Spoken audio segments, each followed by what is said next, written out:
That morning, my daughter-in-law sent me just one text. "You're not coming on the cruise with us." They figured I'd stay quiet. Like I always did. By lunchtime, I had canceled the whole trip, stopped every payment, sold the house and vanished before they got back.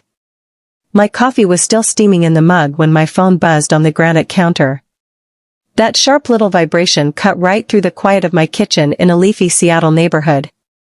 I thought it was probably my son Ryan texting about luggage tags for our big family cruise. Instead, I read the message from my daughter-in-law Lauren. "Plans changed. You're not coming on the cruise. We decided the kids need the cabin space and we want to keep it just our little core family. We'll talk later." I stared at the screen while my brain tried to process it like it was in a foreign language. We'd been planning this trip for over a year down to every last detail. I was the one who'd put down the deposit from my savings.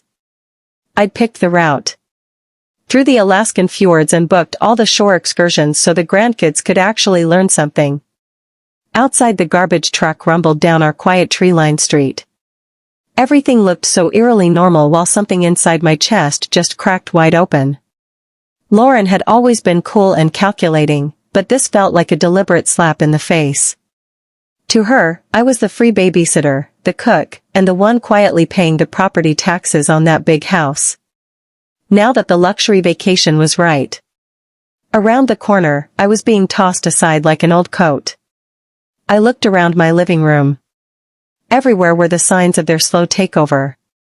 Those trendy soulless vases on my heirloom furniture, and plastic toys scattered across the expensive hardwood floors. I didn't wait for an apology from Ryan. I knew he was sitting right next to her in the car, staring at the road in silence, going along with it just to avoid another fight. He was my only son, but he'd forgotten who made this easy life possible for him. I set the phone down with this strange, eerie calm. My hand wasn't even shaking. A cold kind of peace washed over me. If they could cut me out of their vacation with a single text, then I could cut them out of my house with my actions. It was time to flip the script. I wasn't the maid.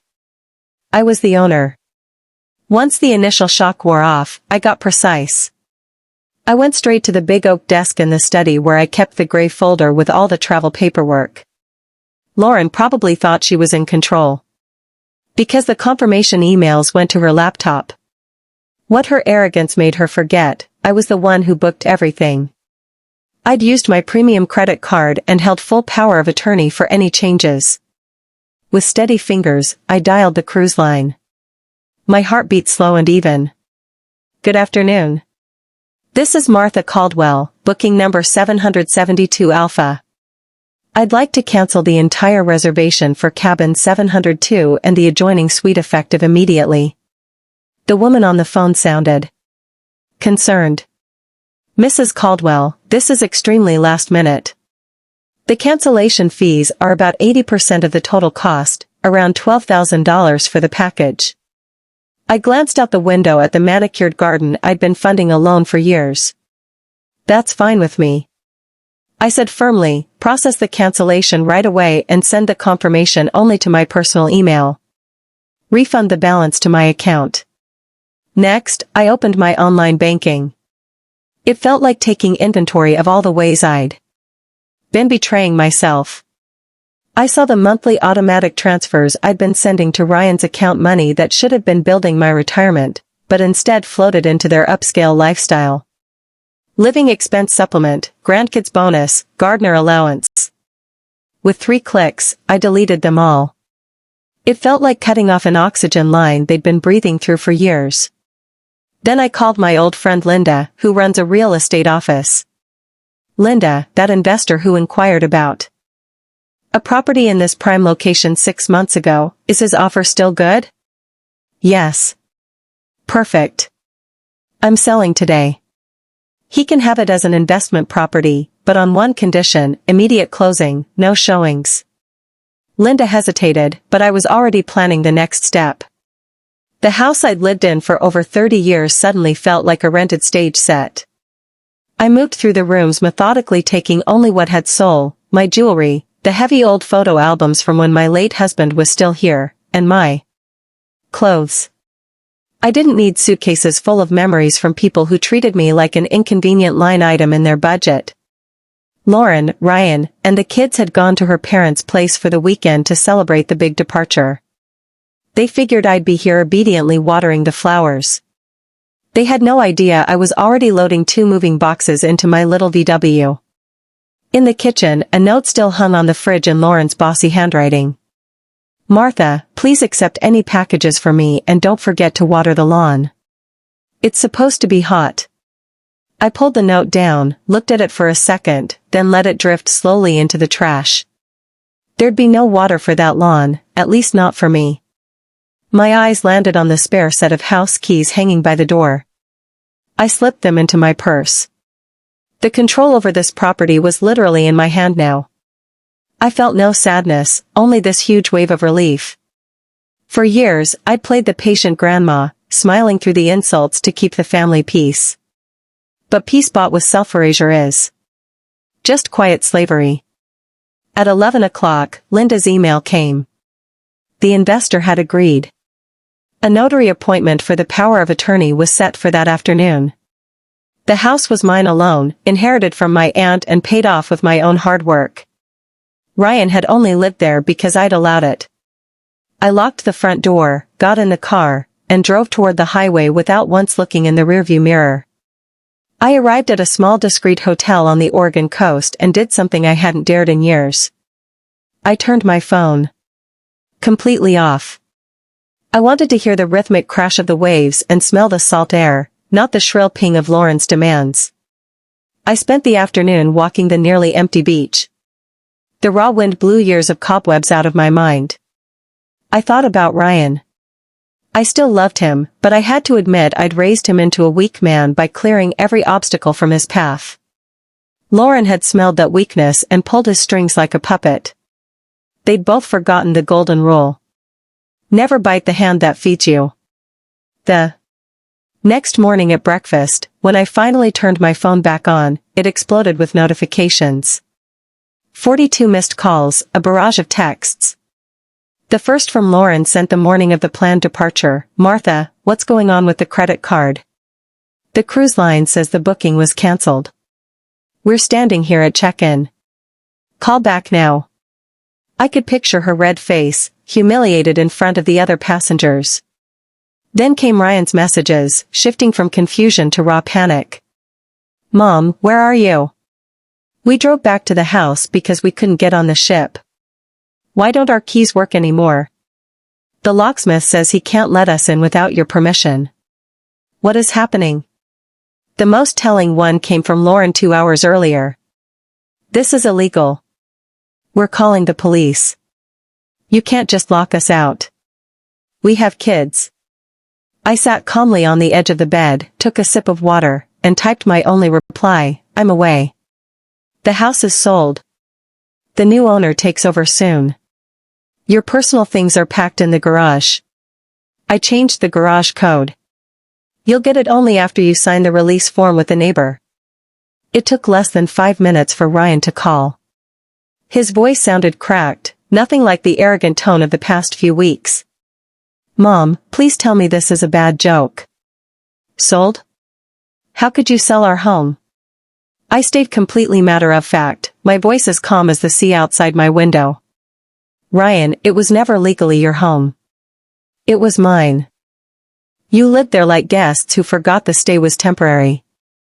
You informed me by text that I was just dead weight for your core family. I respected that decision and removed myself from your life along with my property. But the kids, he stammered. I cut him off gently. The kids have parents, Ryan. It's your job to put a roof over their heads, not mine. I subsidized you for years so you could afford luxuries while I stayed in the guest room. That ends now. In the background, I heard Lauren screaming, demanding the phone. When she finally took over, her voice was pure screech. You're going to regret this. We have tenants' rights. We'll take you to court. I let her finish, then answered softly, Lauren, we never had a lease. You never paid a single dollar in rent or utilities. Legally, it was a loan of the property that I could revoke anytime. I did. The new owner is a real estate holding company. If you want to fight, fight their lawyers. But I warn you, they're not as patient as I was. Your whole budget for the next few years will go to legal fees if you don't get reasonable now. There was a long silence. I could almost feel the floor dropping out from under them. We don't have money for a new place, she whispered finally. Then maybe it's time you started saving. I said and hung up. The next day, Ryan and Lauren had to finish the humiliation. They returned to the house to collect their belongings from the garage. Our neighbor, Mr. Harlan, a retired teacher with a sharp sense of justice, oversaw it at my request. He told me every detail later on the phone. He only opened the garage after Ryan signed a document confirming all claims against me were settled. Lauren apparently threw a fit, but Mr. Harlan stayed unmoved. It was a pitiful scene. Everything they'd staged as their grand lifestyle in my house fit into one rented moving van. Since most of the nice furniture belonged to me and was included in the investor's purchase, they were left with their clothes, their kids' toys, and a few small appliances. Ryan looked like a broken man, according to Mr. Harlan. He carried box after box in silence, while Lauren tried to buttonhole passing neighbors painting me as the crazy old lady. But the neighbors knew the truth. They'd watched for years as I tended the garden, while Lauren sipped cocktails on the patio and Ryan barked orders. No one offered to help or gave them a guest room. Meanwhile, I sat in a little cafe near the coast, enjoying a slice of apple pie.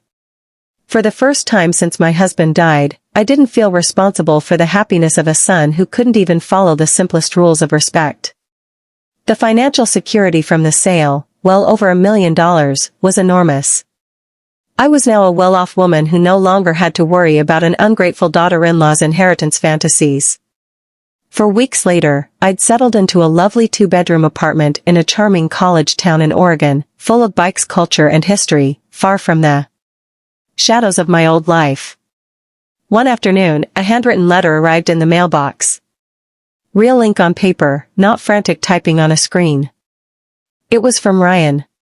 He wrote from a modest 3-bedroom apartment on the outskirts of Seattle, in a neighborhood Lauren used to call beneath us.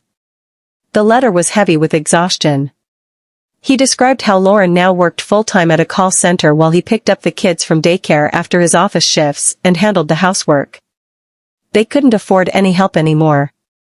Mom, he wrote, I'm only now starting to realize that the warm house, the meals on the table, and the peace we had weren't just automatic. They were because of you. I let Lauren treat you like staff because it was the path of least resistance for me. I'm ashamed. I read the letter twice, very slowly. It was the first time in his adult life that Ryan showed real remorse without it being tied to an immediate ask for money. Still, I stayed cautious. I replied factually but kindly. I told him about my new freedom, the concerts I was attending, and the quiet in my new town. I offered no financial help. I wanted him to feel this hardness because only rubbing up against reality would turn him into a man who could stand up for his family instead of hiding behind his wife. I closed with respect is the real currency in a family. When the account runs dry, the whole house collapses. 2 months later, I agreed to a meeting. Ryan took the train up. When he stepped off at the station, I almost didn't recognize him at first. He'd gotten leaner, his face more defined but etched with sleepless nights and hard work. We sat in a traditional cafe right across from the old church spires. The atmosphere felt formal, almost like a business meeting. He started talking right away. He and Lauren were on the brink of separating because the constant money stress had shattered their superficial harmony. She blames you for everything, he said, quietly staring into his coffee. But I know now we did this to ourselves. She wanted the cruise, she didn't want you there, and I was too cowardly to say no. He looked at me, searching for the old Martha who always fixed everything. Did you really sell the house just because of that text? I shook my head slowly. No, Ryan. The text was just the moment I woke up. I sold the house because I realized I no longer had a place in your life as a person. I was just an ATM and a cleaning lady. He swallowed hard. Lauren wanted me to ask if you'd front us the deposit for a bigger place. She says it's owed to us since it was going to be the inheritance someday. I placed my hand briefly over his, but my gaze stayed firm. Tell Lauren this for me. Inheritance is something you receive when someone who loved you is gone. I'm still here, and my money is mine. I won't pour a single cent into a bottomless pit. If you want a bigger place, you'll have to earn it. That's the only lesson that can still save you now. He nodded slowly. It wasn't an angry nod, it was one of understanding. Time passed, and Ryan's visits became less frequent, but much higher in quality. He no longer called when a bill was due, but when he needed advice on building a budget or talking to the kids about going without. I watched him change. He started taking real pride in small wins like finding a cheaper insurance policy or earning a raise through hard work. Lauren stayed a distant, bitter figure on the edge.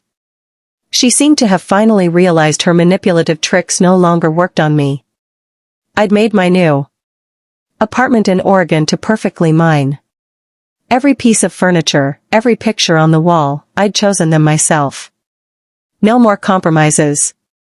I'd found a small hiking group and we explored the area on weekends.